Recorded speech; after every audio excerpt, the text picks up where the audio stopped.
তারা কিন্তু অনেক আশা করে কিন্তু আসে এই জিপুতের জন্য, কিন্তু বাড়ির জন্য, চাওয়াল বাওয়ালের জন্য কিছু টাকা নিয়ে যাবে, ভালোভাবে চলবে। আচ্ছা, এটা তো শ্রীমন্তপুর, আপনারা কোথা থেকে আসছেন কাজ করতে? আমরা গলডাঙ্গা থানা নীলফামারী ডিস্ট্রিক্ট। কোন বাজারে উঠছিলেন? বিজিপুর। বিজুপুর বাজার। আচ্ছা, বিজুপুর বাজারে যে আপনারা উঠছেন, বিজুপুর বাজার কি আপনাদের এই থাকা খাওয়া এবং প্রস্রাব পায়খানার কোনো জায়গা আছে? আপনারা ওখানে উঠেন যেন, ওই জায়গাটা কি ঝুঁকিপূর্ণ কিনা? এটা কি আমরা তো জানি রেল লাইনে খোলা মাঠে, তো রেল লাইনে তো অনেক ঝুঁকিপূর্ণ। এটা তো আমাদের সরকার এবং আমাদের এমপি মহোদয় এগুলো নিয়ে দেখার দরকার আছে। আপনারা কি বলেন, এটা দরকার আছে কিনা এখানে? তাহলে আমি মনে করি যে এখানে একটা যদি থাকার একটা ছাউনি করে দেওয়া হয়, তাহলে আপনাদের যে ফিজিক্যালি যে সমস্যাটা, আমরা এই যে ভুলাজলা, এই যে তারাকুয়া এবং আমরা ওইদিকে মাটি কিন্তু নরম মাটি, তো আপনারা ধান লইয়া আইতে হইলে তো আপনারা শক্তির দরকার।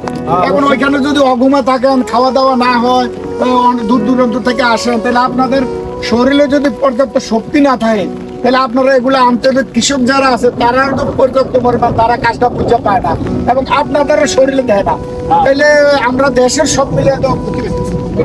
এখন আপনারা যদি এভাবে সরকারি ভাবে যদি একটু ছাউনি করে দেয় বা একটু প্রস্রাব পায়খানা জায়গা করে দেয়, তাহলে আমার তো মনে হয় আপনাদের শরীর ভালো থাকবে, তাইলে সরকারে এটার অর্থনীতি পাইবো, আমরা দেশ আগে যাবো।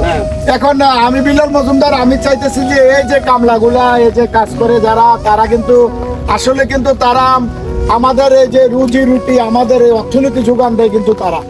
তাদের পাশে যদি আমাদের সরকার এবং বিভিন্ন এনজিও, বিভিন্ন খাতের সবাই যদি আগে আসে, তাইলে আপনারা দেখেন স্কিল বাই স্কিল, যে আমরা শ্রমিক বিদেশে আমরা পাঠাতে চিন্তা করে সরকার, এই স্কিল বাই স্কিল যদি এই যে যারা কামলা আছে তাদেরকে তৈরি করে, তাইলে আমাদের অর্থনীতি ভালো হবে। যেমনি আমাদের আক্তার হামিদ খান, উনি আমাদের স্কিল যে স্কিমের যে ইরিগেশন, যে আমরা লাইন বাই লাইন রোয়ার ব্যবস্থা করছিল, এখনকার কিন্তু অনেক ধান কিন্তু জমিনে আসে। আগে তো জমিনে ধান কম হইতো, এখন তো অনেক ধান হয়। কেন হয়? এই যে আক্তার হামিদ খানের কারণে।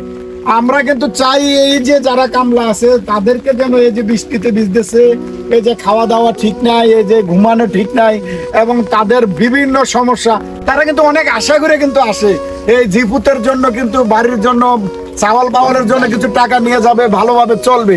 কিন্তু তারাই যদি ভালো না চলতে পারে, তাদের সংসারের কি অবস্থা হবে, এটা কি আমরা কি দেখার এখনো কি সময় আসছে? আমি তো মনে করি এখনের সময় বাংলাদেশ একটা নতুন দেশে, নতুন একটা এই যে আপনার জুলাই আন্দোলনের পর দিয়া এই যে স্বৈরাচার পেচিসের এগুলা বিদায় করা, যে একটা নতুন দেশ আবির্ভূত হয়েছে, এই যে নতুন ইলেকশন করে সরকার আসছে, তারা যেন সবাই এই যে মানুষের পাশে দাঁড়ায়, এই যে শ্রমজীবী মানুষের পাশে দাঁড়ায়। আমি বিলাল মজুমদার, আসসালামু আলাইকুম ওয়া রাহমাতুল্লাহি ওয়া বারাকাতুহু।